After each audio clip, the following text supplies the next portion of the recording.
am Panera, and I am here with another episode of Anatomy of Starcraft. Now, before I do any of these introductions and whatever, I actually have... Well, we'll do them as we do this quick little game here. We have a brand new contributor. His name is Hades. And I'm going to ask him a quick question here, whether it's a good or bad idea, okay? So, all right. Hades, gas station sushi, good or bad idea? See, gas station hot dogs suck because they don't take care of it. So I would guess sushi, if it goes bad, it's really bad for you. So if they can't take care of a freaking hot dog, then how the hell are they going to make healthy sushi? So no. No, they don't make it. They order it in and then it sits there for like a week. Exactly. It sits there for a week. Okay, so you're going to say a bad idea there. Okay. Well, I don't eat sushi, so no. But if I had to guess, I would say no. Sushi's OP, dude. It's completely OP. Okay, Brutaxelos. Bad idea. Bad idea? No, I'm asking you a different question here. Oh, okay. Building Defilers and Brood War. Good or bad idea? Good idea. Universally? Not too much that I remember of Brood War. Yeah, you know what? I gotta be honest. I never made them. Except for that one mission. All I know is that Savior was famous for using them until he became a little bitch and stole everything. Well, I mean, they're really good competitively, but I always like to just mass Hydras and A move, which was a legitimate viable strategy back then because Hydras used to be amazing. Okay, so I guess that sort of segues nicely into the topic, which is, of course, the Defiler. I'd be more interested how sushi segues into Defilers. No, that was just me introducing you, Hades, and then your voice coming in so that people know who's who. Because people always say I don't know who's who. You need to do this, so I'm trying to find creative ways. I've been saying that this guy sounds a little like Kaldor, but I think he gets offended when I say that. He does, except he's not German. He's like Ukrainian or something like that. Polish. Okay, same thing. Whatever. Former Russian state. Whatever. You said it in Europe, you'd get your ass kicked. I'm just saying. Poland's a bit of a slut. Okay, I'm going to be honest. It changes hands every 50 years. Whoa, you just lost a lot of viewers. It reminds me of the remember in Seinfeld when they were playing Risk on the train and Kramer's explaining to Newman, Ukraine is weak. And explains why, and then this Ukrainian guy's the Ukraine is strong, and then smashes their board. That's totally what I imagined you to be like. Well, it's just the fact that there's however many countries put next to each other, so everybody's like, oh, this was our territory, you should have given it back. Screw you, and, there's a lot of more patriotism just because, America borders 2 countries. Poland borders about 4+, maybe. Depending on the year. So, anyway, now, let's sort of just quickly mention that Hades is actually an avid fan and got in touch with me via YouTube. And so for anyone who, watches all the episodes and comments and posts and thinks that I'm a jackass or whatever, volunteer. Because he's volunteered and we made a spot for him and it's totally awesome. In other words, spam his inbox. Please, spam him. No! Well, if you spam it, I might not read all of them, but I will read some of them, so. Okay, just so, crash the server. Mr. Brutaxelos. Yep. Tell me the abilities of the... Where does this thing come from? Okay, a Defiler is a hybrid unit for Zerg, basically. Okay, so can you explain, that was a very simplistic way of explaining it, but I mean, and for those of you who are unclear, the lore on these guys is extremely sketchy. If you go into the what is it, the Heart of the Swarm editor, map editor, there's an untextured model of it, so that's how little we actually get from this thing, unfortunately. But can you elaborate a little bit more on what you said there? So, we all know Zergs are based off some, other alien creature. For example? The Hydra and the Slothian. Yeah, okay. Right on, yeah. So what's different about the Defiler in this case? So the Defiler is, it's actually not from any specific animal, I guess, or alien species. And it wasn't assimilated. Yeah. So in other words, what we're saying is, I'm presuming at this time, based on everything I know about this, Abathur is the one in charge of this stuff, right? I guess so. Okay, so, well, whoever it is, Abathur, Overmind, whatever, he's basically taking chunks of characteristics and traits and stuff and splicing them together to make a whole new organism, which we actually know is legitimate. There was, I believe, 2 years ago? Yeah, it was around Christmas time, probably like a year and a half ago, I want to say. The very first, quote, artificial genome was successfully inserted into, I believe it was a bacteria, which was then able to, feed itself, replicate, etc., etc. Now, this wasn't, they didn't, go through and go, okay, well, we're going to put an A here and a C here, for their genetic code. But what they did was they actually took functioning genes, so snippets of functioning DNA from different bacteria species and spliced them together. And so I'm imagining it's a similar thing for this Defiler, right? Mm-hmm. Okay, so that's legitimate, and that also suggests to me that Abathur has, or whoever, has a great deal of skill and precision with this, right? Which, again, lends to the whole idea of why the fuck there's the Hydralisk Derp Jaw. Oh, he can't remove it, whatever. Yeah, okay, well, clearly the Defiler doesn't have that. Well, I would say it's more of a fact that, like with a Hydralisk, I would say there was a starting organism and you just staple a couple parts to it to change it a bit, but the Defiler seems to me more like a mix of genes specifically, and let's see what those genes look like when a thing hatches. And it's not so much an animal being converted as much as the genomes themselves being converted, like multiple, like 5, maybe 6 organisms. Oh, even 12, 15. I mean, there's I believe on the wiki it had said something about it being basically inside of it just dozens of different organisms all living together. Hence, there's what are the abilities here? Protects, let's remember. There's Dark Swarm, Plague, and Consume. Okay, so Consume is sort of something. Don't forget the energy upgrade. What's that called? Metasynthetic synapses or something. The Wikipedia should help us out with this one. Okay. Metasynaptic, I think. Metasynaptic node. That's the upgrade for...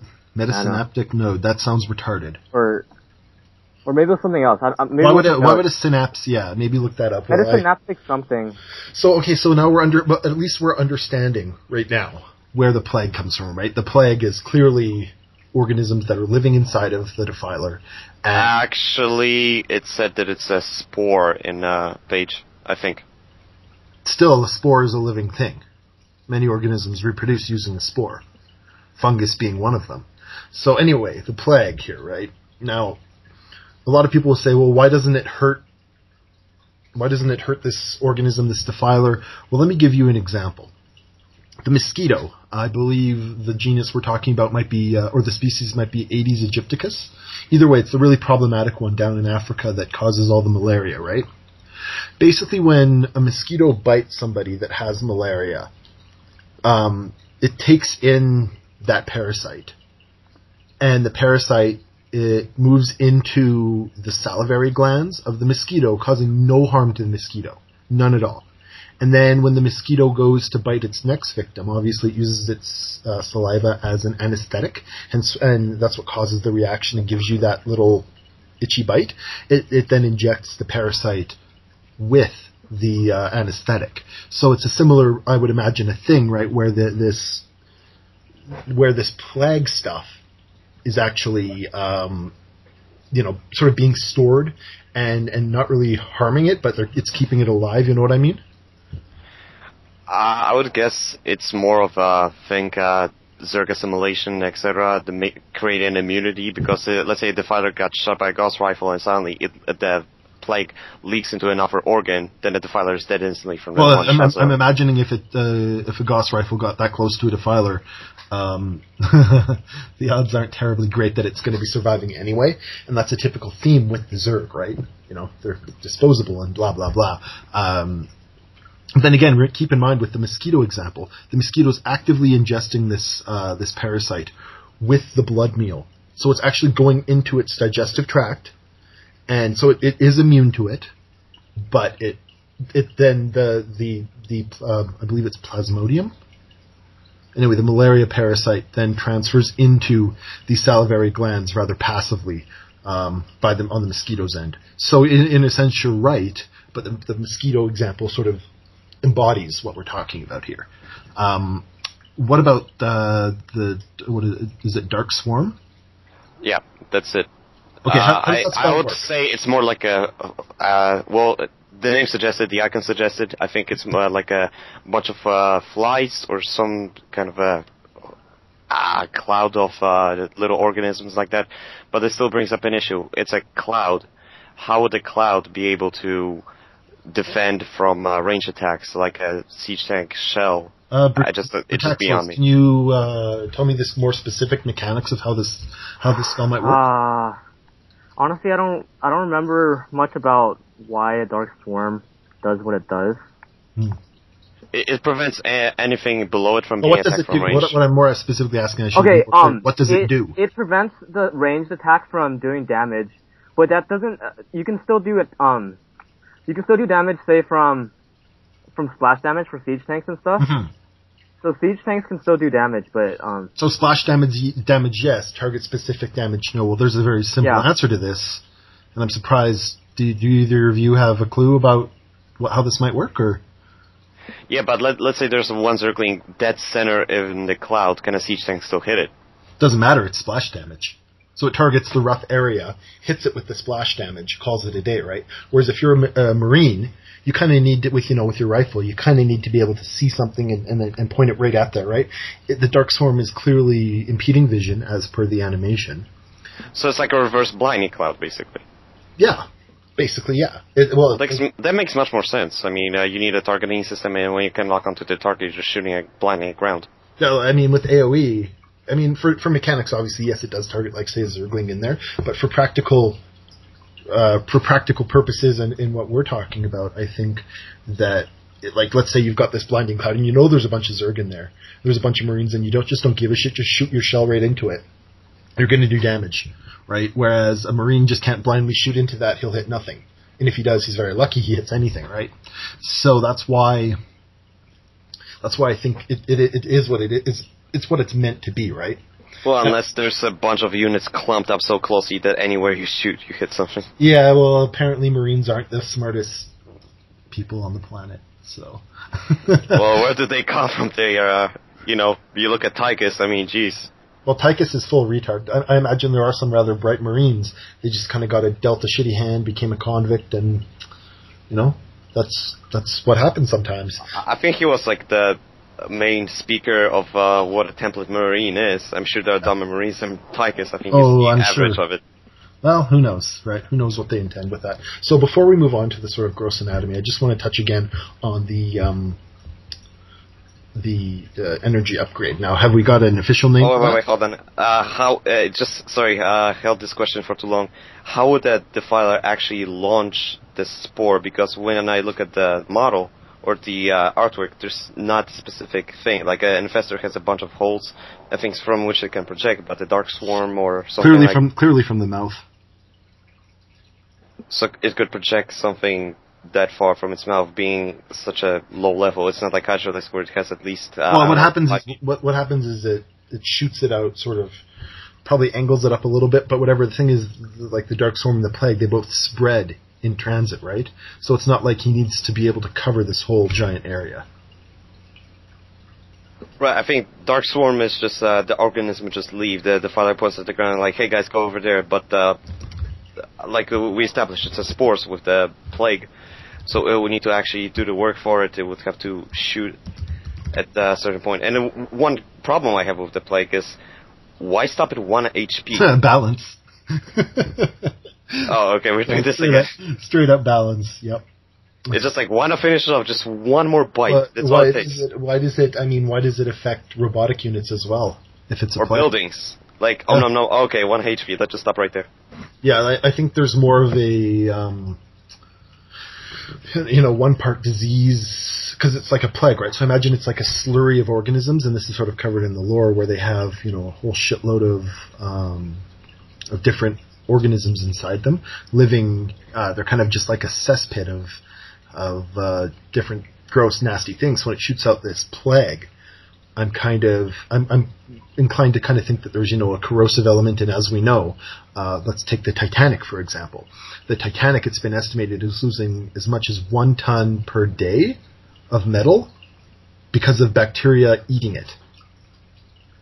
Like it's an absolutely absurd amount. I know I might be off with the numbers and the time frame, but it is an absolutely absurd amount for this bacteria to actually be eating this metal rather quickly too, and in cold water and all that. I mean, so yeah, I mean there is. Maybe it's just the fact that it just cannot, whatever the spore is, it just cannot digest certain things. Like, let's say it can eat iron, biological material, and maybe it stops at aluminum. Maybe aluminum is one of those things that it can't eat. So all that's left is aluminum. That's why you have 1 HP, because everything except aluminum is gone in a building or something like that. Yeah, no, that makes perfect sense. Whether or not the building would still be functional is another question entirely after that. But that does adequately kind of explain why you're getting down to the one. And there's an example here from virology. The myxoma virus was introduced down into Australia, and it's lethal to rabbits, right? Like this really wrecks rabbit population shit, right? Highly virulent, which means it transfers from rabbit to rabbit extremely easily. Highly deadly, high conversion rates. So that means it, is taken up by the rabbits pretty easily. Basically what they observed was, and this is a rather classic example in ecology, was as this sort of virus was moving through the population, the rabbits actively were, like those that survived, had higher immunity, but the virus, the ones that lived longer, actually weren't killing, 100% of the rabbits. They were killing, like, say, 75%. So the virus actually lowered its potency, and the rabbit raised its immune functions, and I think that could be something that the Defiler's kind of looking at too, right? You want this plague to be able to spread, to propagate, whatever. You don't want it to just be like, instant death. And I'm sure there's side effects, like you come home after being plagued by a Defiler, and you might spread that plague or whatever, right? That sounds about right. You don't want to kill your host instantly because you're denying your only way of reproducing as a disease. Exactly. And I just checked the upgrade is called metasynaptic node. Okay, that makes zero sense. That makes no sense at all. You done fucked up, Blizzard. You know what a synapse is? Yep. Yeah. Google synapse if you don't know, and you're just going to laugh because meta just means change, right? Is there a node in biological terms? All I can think of is a physics node. There's also like ganglia. Those are kind of like nodes too. Yeah, I guess so, yeah. And like, let's say you burn your hand. Like, let's say you put your hand on a hot burner. Please don't do this at home. But like, you put your hand on a hot burner, right? Your hand is actually going to move before, or like it's gonna get the impulse to move before your brain actually registers it. It's an autonomous reaction. That's what it is. Yeah, exactly. So it basically, hits a certain node, probably closer to the spine or maybe in the arm somewhere, and your hand lifts, and then you're like, oh fuck, right? So probably something similar to that, but I don't know why that would have anything to do with energy. I would imagine natural selection would work a lot faster if we would have to actually think about moving our hands away from things. Yeah, geez, thanks for that natural selection. God, I can name a few people who probably wouldn't have lasted too long. So, okay, and consume is pretty self-explanatory, right? It's, consuming a zergling or whatever, and that turns into energy. Right? Is it energy, just energy, or is it health as well? Energy as well. Just energy, from what I understand. It's swallowing like a live zergling, and that material. Kind of like the viper. Yeah, it will make sense. Yeah, it makes sense. Yeah, like giving the organisms in which you do your damage with something to eat, right? I think what amount of spores that energy for the Defiler translates directly to how much of the material it has, like how many spores, how many of those little flies it has. So once it eats, let's say, a zergling, stores it in its stomach, then it gives food for the dark swarm or the spores to just eat and reproduce faster. Okay. But it's always 50 energy points, no matter no matter what unit you get. So it's probably Ultralisk or control a zergling at the same. What it probably is just reflects an inefficiency or a specific limited resource that's being used in that animal to be consumed. And obviously the swarm doesn't give two shits because, like they're going to consume an Ultralisk versus a zergling, right? Like, come on, let's not be retarded. Maybe it's a stomach capacity thing. Yeah, that could very well be too. I mean, like, how would the Defiler store an entire Ultralisk in its stomach? It would look like giant fat overlord. Once it's done, it's like, I can't move. I'm too fat up. Exactly. Okay, so before we, this will be our last sort of segment in this episode here real quick, let's talk about the anatomy. And we're fortunate and unfortunate to talk about the anatomy. And fortunately, we have the Defiler skeletons from the recent campaign. But we're unfortunate in that, our best shots of the living thing are from Brood War, in that the actual model is basically untextured in the Heart of the Swarm editor, as I've been informed.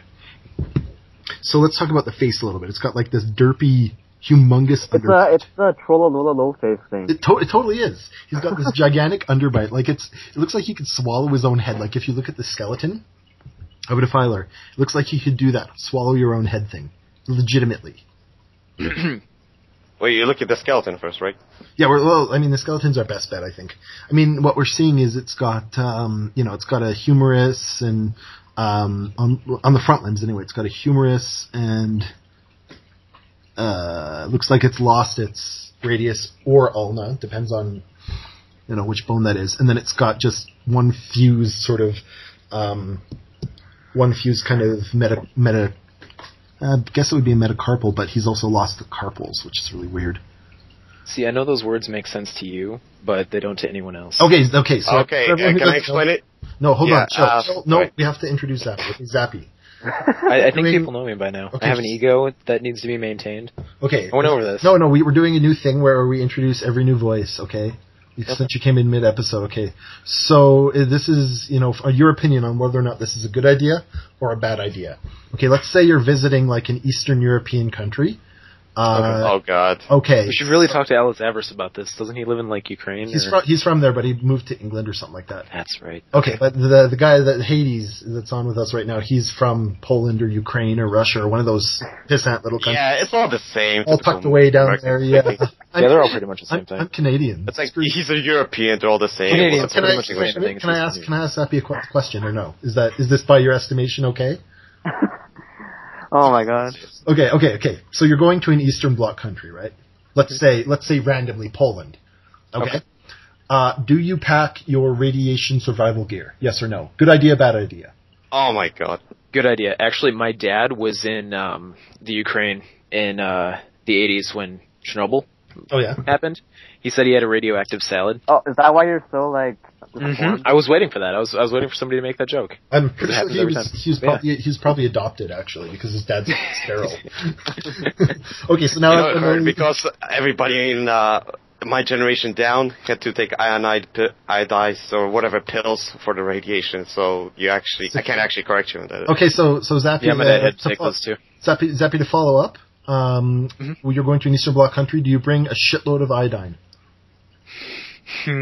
No, that would look more suspicious on a radiation suit, I think. Okay, fair enough. So everyone's now aware that Zappy's on. We're actually moving on to, we've talked about the abilities to catch Zappy up, and for anyone who hasn't been paying attention because they're playing, good games like Dota or something, basically we're talking about the skeleton in the Heart of the Swarm campaigns, and like basically what you mean the Wings of Liberty campaigns? Is it in the? I think it was in both. I think it's in both. No, it's definitely not. No, it's only Wings of Liberty. It's in the Diamondback mission of Wings of Liberty, but that's it. There's also one. No, there's. I just played through them like 2 days ago. Okay, that's not the only mission. You can find it somewhere else, I think. Okay, so basically, it looks like a weird, like it.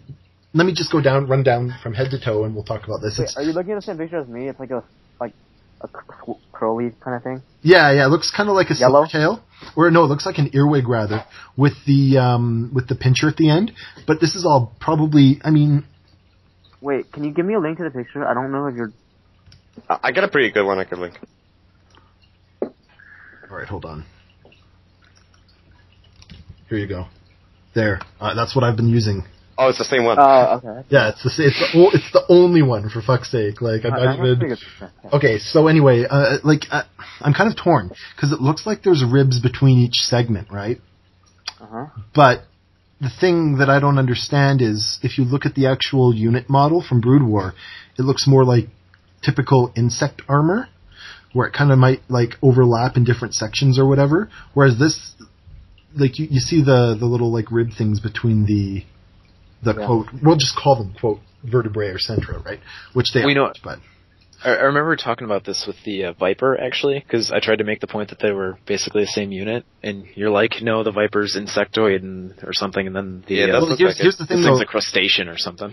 Well, here's what I don't understand is why wherever there's a segment, between it has like sections, an endoskeleton and an exoskeleton. Yeah, it's weird. It's really like it's. Well, to be fair, you can't really What? You can't really characterize a Zerg as like either exoskeleton or endoskeleton. Well, you pretty much can. Well, okay. No, you mean it has like a bug shell on it, and then it also has vertebrae. That's retarded. And ribs. Well, actually, maybe it's very heavily armored. These things were known for their tankiness. So we're talking about like a Edicurus, which basically is a giant ball of armor with like an armored tail. Okay, no, hold on, I got it. See, everything that it does comes from its spinal cord, which is inside the vertebrae. The vertebrae are protected by the ribs that go around them, and then the ribs themselves are protected by the armored carapace. And being that this is clearly insectoid, it has a ventral spinal cord rather than a dorsal. Well, it's just in the middle of it because the ribs go all the way around. Yes, if you look at all the like unit models and stuff, the like between sections, it looks like there's a sulcus, right? Which means like there's a little dip, whereas on the skeleton it looks like there should be a bump. You know what I mean? Yeah, it doesn't really look like the skeleton matches up too well. Okay, maybe there's large armored plates on the thing that adjust its profile.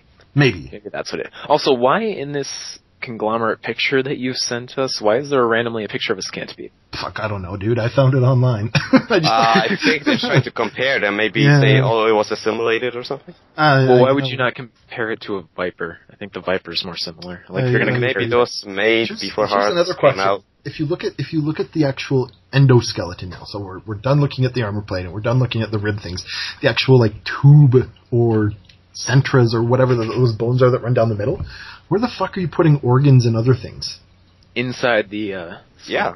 So it's like a tube of that strikes me as surprisingly rigid, given how that was actually my point. Like the inside could be the Defiler's organs, and the outside between the ribs and the inside of this spinal cord would be where it stores its organs. So you have like a tube within a tube, and the outer tube would have the organs. Maybe. So it's like bone inception.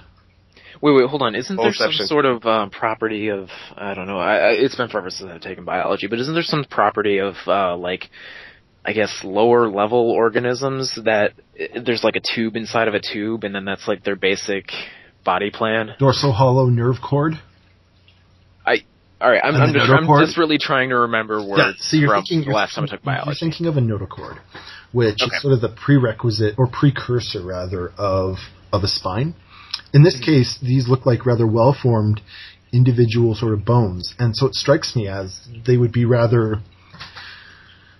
I mean... Well, what I'm trying to get at is, like, could this be some sort of, like, far iteration from that, like, way beyond? Yeah, it easily could be, and even if it is somewhat ossified, like, if you... that means that there's been some calcium put into it. Like, think almost like a... shark's backbone, right? Everyone knows sharks are famous for only having, a jaw and some teeth. Well, in a lot of cases, their vertebrae can actually have a bit of calcium in and be semi-bone-like. So you can still maintain, and maybe that's what this is. The skeleton isn't. How many years old would this thing be? Yeah, I have no idea. I mean, if it was... Well, when did Tarsonis blow up? I mean, I would guess there were some Zerg, and once Mengson nuked everything, that would be a probable cause of death. And I guess in the right circumstances, you'd actually see these sort of rigid ribs, and then the sections between kind of dehydrating, assuming that these aren't bone, and that they're just like a flexible kind of armored carapace, similar to chitin, I would imagine. What I find funny is the head. Just like this little nubby. Yes, I'm about to say I thought chitin was rigid. Chitin, I mean, it depends on how the proteins lay down and things like that. It just depends on like. Think about it this way: it's analogous roughly to keratin. Run your hand through your hair versus flick your fingernail. Those are both the same material, right? just a density structure. I'll take your word on that one. Yeah. Got no idea. Or like a rhino's horn is basically just compacted hair, right? I've heard that before. It's true. It's actually true. Guys, get your hair trail. You can become a rhinoceros. Exactly. But okay, so before we end the episode, because we blabbed a lot and we've got a lot of info, and if people have further questions, they can always email me or whatever. Look at the head. We were talking about this before you came in, Zappy. It looks like he could swallow his own bloody head. I was about to say that's like a jaw, ultimate. In his little profile picture, I guess, his jaw almost looks like it's completely detached. To be honest, okay, so a normal jaw is like a half circle or whatever, right? It's that kind of shape. Depends. It kind of. Well, okay, so my jaw Mammal is jaw. like a Yes. half circle, Yes. right? His jaw looks like it's the teeth that are on the front of it are attached via the middle rather than the sides. That's what it looks like to me, which is...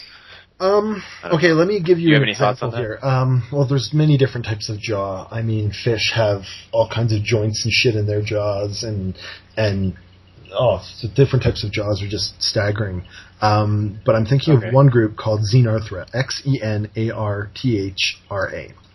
This group includes sloths, anteaters, things like this, right? And basically their whole idea, and I believe the pangolin is like this as well. I can't remember I'm going to kick myself when I look this up here. But anyway, their jaws are kind of fucked up, right? Obviously an anteater's jaw, right? Like, come on. Oh god, the ants again. So basically, what we're getting at here is that jaws are a lot more diversified than I thought. Yeah, like if you look at, I'm going to send you guys a picture here real quick. Okay, and this is a picture of a pangolin's, and if you're not familiar with the pangolin... Pangolins are so cute. They really are, and the thing with pangolins is they've got that flexible armor too, so it kind of is... It's a neat comparison, is what I'll say, right? Like, okay. So I googled Xenarthra jaws, and I got a bunch of pictures of armadillos rolled up into balls. Yeah, that's pangolin. There you go. Pangolins do that, yeah. So there you go. They're, like, if you look at it, look at how nondescript the jaw, the whole skull is, right? It's missing what we consider the cheekbone, right under the eye there. It's missing, like, basically all of its teeth. Where it connects with the jaw is virtually non-existent. And there's not a whole lot to this skull, right? And that reminds me a lot of the upper part of the Defiler's head, but then the bottom part is this, like, disgusting looking jaw. And I'm thinking maybe those teeth they're vaguely reminiscent of something called baleen, which is in all whales. Not all whales, the mysticetes. I was close. The big ones, right? Not the toothed whales, right? So not sperm whales. It's the isn't it? Please shut up. Thank you. That actually reminds me of that fish from the bottom of the ocean where it has this little light coming from the forehead and the bottom just protruding. Yeah, anglerfish, yeah. I mean, again, it's a similar purpose. Or like the viperfish and stuff. So in this case, I think what this isn't necessarily used, like, look at how the teeth are curved in and stuff. It almost looks like a cage, right? And it makes sense with consume, wouldn't it? Yeah, it absolutely Right, that's would. what I was going to say. Like, if you guys, maybe we should think about this the other way. Like, if it had to consume things, how would you design a jaw to do that? Yeah, but even then, the top of the head isn't very kinetic, so I think their hands were dyed. So they made this giant derp jaw, and basically it, like, keeps the oxygen coming into the gut as well. Basically what it allows for is, all the, like, let's say the thing starts bleeding out, all the blood can run out, right? But all the material that you're using for the consume can't go anywhere because it's stuck, right? Because it's obvious that this is a very rudimentary sort of digestive system. Yeah, I'm looking at the portrait right now, and it just seems like the jaw is just hanging onto the muscle or something. Yeah, that's probably very similar to what we see in Xenarthra as well. Like, an anteater skull. Let me just see here if Google can help us. Yeah, like, anteater skulls are, like, completely fucked up. Here, let me show you. I'd imagine it would have very little biting force, so maybe it swallows the prey whole and the teeth are just there to help drag it in. Oh, they're there to prevent it from getting out. And right, so but maybe it's pulling the jaw in as it moves around, do that snake motion from the bottom jaw? You know what I think it is, actually, is that it swallows the thing whole, and then as it's being digested by all the, like, plague goodies and whatever else it has, it you know how an owl eats, right? Like it'll swallow the thing whole, take what it eats, and then barf up the skeleton. Yeah, I think that this thing might have what's called a two-way digestive tract, where it's actively like basically all the fluids are being just allowed to purge out. So there'll be like, blood running from its teeth and all this disgusting, nasty stuff.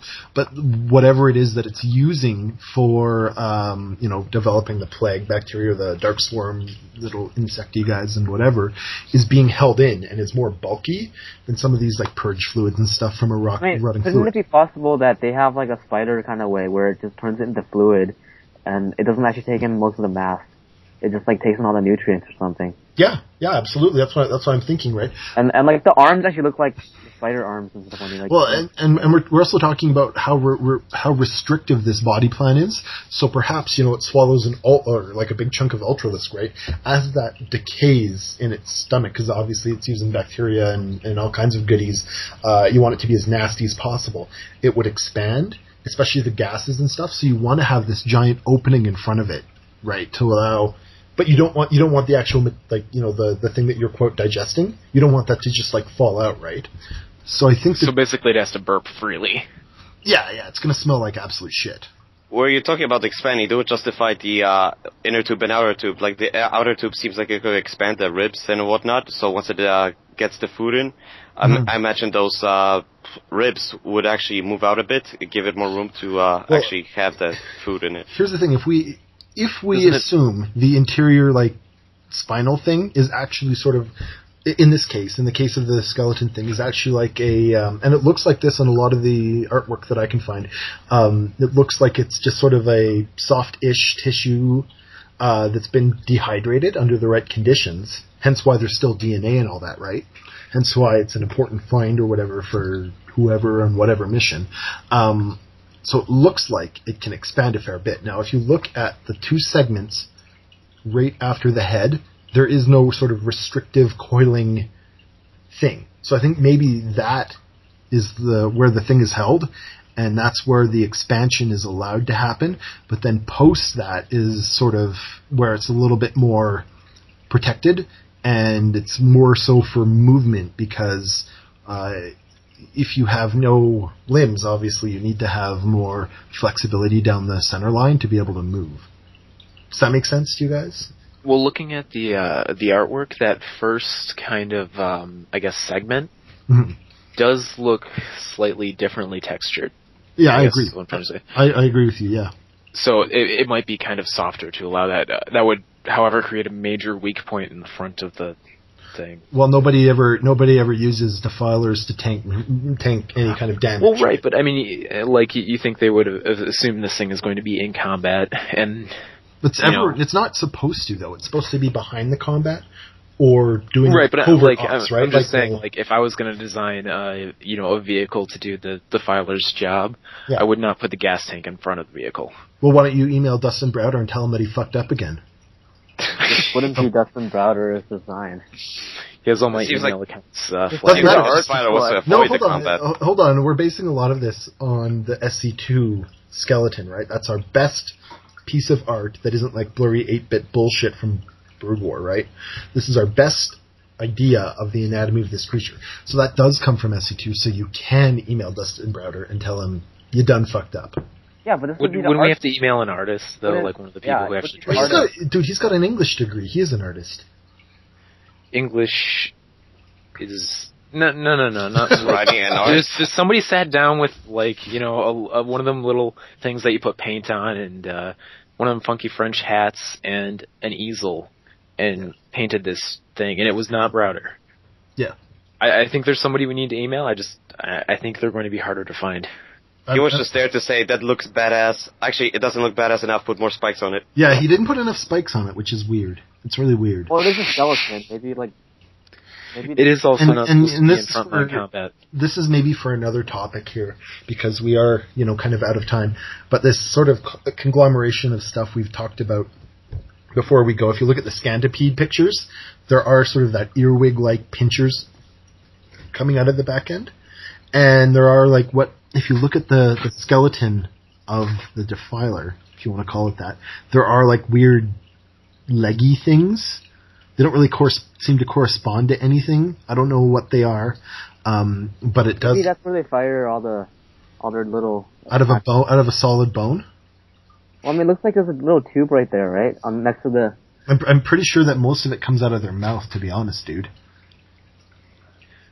Maybe. Well, you look at that purple artwork; it's coming out from the top of it. Well, that's not an official artwork. That's actually Mr. Jack before he got hired by Blizzard. Yeah, and don't forget that this is also a big flexible thing, and that's immediately posterior to the second segment. So what may have happened was he ate too much, it expanded, emergency venting. Yeah, there was like a rupture, and that's brain fart.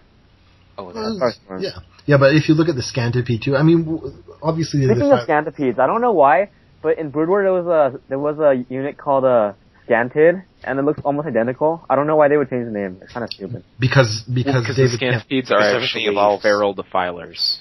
No, Scantids they've escaped from the Zerg swarm, and they've adapted over the jaw's completely different. You're okay. So we don't. Okay, so it adapted its jaw to actually be able to eat things. Oh snap! There. Take that, Dustin Browder. Boom! You got owned by a friggin' magic major. Yeah, that's right. Houdini up in this. Okay, so we're so we're basically done here, guys. I know we covered a hell of a lot with this. I know that you guys bitch and complain if episodes get too long, so we're gonna have to revisit this one. I'm gonna call it right now. We need to revisit the Defiler. Leave your ideas, your concepts, whatever, and we'll hopefully assimilate them. And you know what? Next time a certain pro gamer is on our show, we're going to ask him, even if the topic is different, we're going to ask him his take on this thing, because he's obviously got more experience than we do, because we were all like, 12, 14, whatever, when this was... Well, he played Zerg in Brood War 2. I didn't even have the computer. Did he really? Okay, shit, yeah, so we'll have to revisit maybe with him. We'll see. Alright, so I guess that's the end of the episode, so you guys can all just, frig off. Wait, hold on. What? We can't be done yet. What? Why not? Now we can be done.